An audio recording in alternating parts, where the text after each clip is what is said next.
Hi, I've got a list of 20 resources that are going to help you to plan a really successful routine for your adopted child, a young adopted child, say between the age of 1 and 4 or 5. I have 2 adopted sons myself, and this channel is all about advice, support, tips and help for you pre or post adoption. So let's get started with our 20 things. First of all, this is not so much a resource for activities, but something that really is just going to make life easier. Have catch-all bibs, cutlery, bowls and plates, which are suitable for the age of your adopted child. Number 2, wellies. And all-in-ones, if you're in a wet country for outdoor play, allows you to access the outdoors even when it's not great weather. Number 3, a range of paintbrushes, paints and sponges that you can experiment with colour and paint. Number 4, a Play-Doh recipe, and a good one, and a reasonable set of Play-Doh tools. Number 5, a child-sized rucksack and a child-sized packed lunch. So when you go on mini trips, they can feel important and wear their own rucksack, take their own packed lunch. Number 6, access to sand and water. Not possible for everyone, but if it's possible for you, a small amount of sand and a separate amount of water will really help. Number 7, easy to handle books, depending on their age, whether that needs to be board books or there can be normal pages, but books that are easy to handle and not too long. Number 8, one special cuddly toy at least that has a name, that is going to be their attachment toy and going to help you out. Number 9, a night light, or if possible a grow clock. Number 10, a mini garden set if you have a garden. Number 11, a mini slide, something that is really easy for them to use. You don't have to watch them, that they're going to be safe, so not too big. Number 12, a range of different size balls, because all children like to play with a ball, so a larger one, smaller one. Mini cooking utensils so they can help you with the cooking and get involved. Number 14, role play, any type of role play. So it could be vets, it could be doctors, but try and gather together some resources for different types of role play that they can use. Number 15, if you can, a little mini kitchen for role playing with kitchens. And then number 16, role play food to go alongside. Number 17, a range of cars which can be handheld. Number 18, a baby doll with a buggy if you can find one, and some accessories. Number 19, puzzles which are relevant to their age. And number 20, some sort of construction. So those are my 20 things. So now we're going to look at how to put those things into a routine. Young children are developing so quickly and they need a lot of stimulation, but they also need a really good routine, and adopted and foster children especially need a good routine. So if we're lucky, then say a child wakes up about 6:30, if you're using the grow clock, you can program the light to come on at 6:30 to tell them that it's not daylight until it goes yellow on the clock. Then you're going to help them with their care routine. Encourage them to do as much as they can for themselves. That's always a good way to include them in the day. Hopefully by around about 7 o'clock, you're going to plan to have breakfast, and again, get them to help you to get things out. Now, after breakfast, it's up to you, but this is when I suggest you use your screen time, whatever that might mean for you. So it could be a little bit of telly. It needs to be something where you can go off and make sure that you feel that you are ready for the day if you haven't been able to do so already. Then around about 8 o'clock, it could be earlier of course, you are going to set up the role play for them, whatever that role play might be for the day. Now I've suggested vets or doctors, but there's so many things that you could think of as a role play, especially if you know your child's into something in particular. Now hopefully that could last for about an hour, particularly if they're really into it.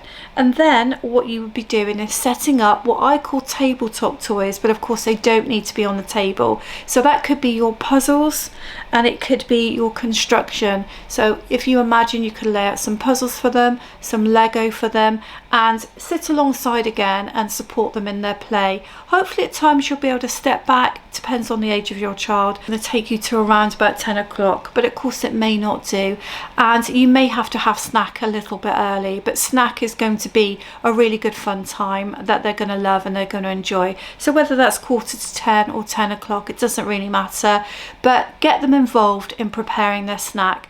hopefully you'll have access to some fruit, which is going to be more interesting for them, because you can help them to cut up the fruit, you can talk about shape, you can talk about colour, help them to prepare their own snack, and then of course you're going to eat it. So that could take about half an hour, and then of course you're going to want to clear up that snack time. Now hopefully they'll help you with that, but it may be that you need a little bit of time on your own, so that's when you could give them some more screen time. But now's the time that I suggest really that if you can get outside with them, if you have an outdoor space, now's the time to do it. And you can always set up some activities outside as well, so that if they get bored very quickly, they have something to do out there. Some really handy things that you can do is just give them a little bit of water and some paint brushes. They can paint around with water, the sand, but also the slide and the balls that I've already mentioned to you are going to be good things too. Normally being outside can really take the edge off of things, and it might also be that you could go out for a short trip at this time if you need to go out and get something and get them outside. But I wouldn't make the morning where you go out for your longer trip. I would definitely make that for the afternoon. So once they've been outside, you're going to bring them in and you're going to get them to help you to prepare lunch, and think about things that they can get involved with again when it comes to lunchtime. Hopefully we're around about 11:45 to 12:30 here for lunch. It might need to be a little bit earlier, it might need to be a little bit later. And as before, really, in the morning after snack, some of you will have younger children that would have gone for a nap and you would have got some time to yourselves. There may be some of you that would then need to be putting your child down for a rest after lunchtime, and you get time to sort yourself out a little bit. But those of you who don't have children who still have naps, or the child is slightly too old for naps, then you're going to need to be able to keep going. So here's some suggestions for the afternoon. If the child doesn't have a nap, then they need to have time out or a rest. But this is where you provide them with a good range of books, and maybe talking books and audio as well. And hopefully they will take at least half an hour to an hour where they chill out a little bit, because this is really important. But if you find that at this time your child will not have a chill out time, then this is where you bring out the magic treasure box.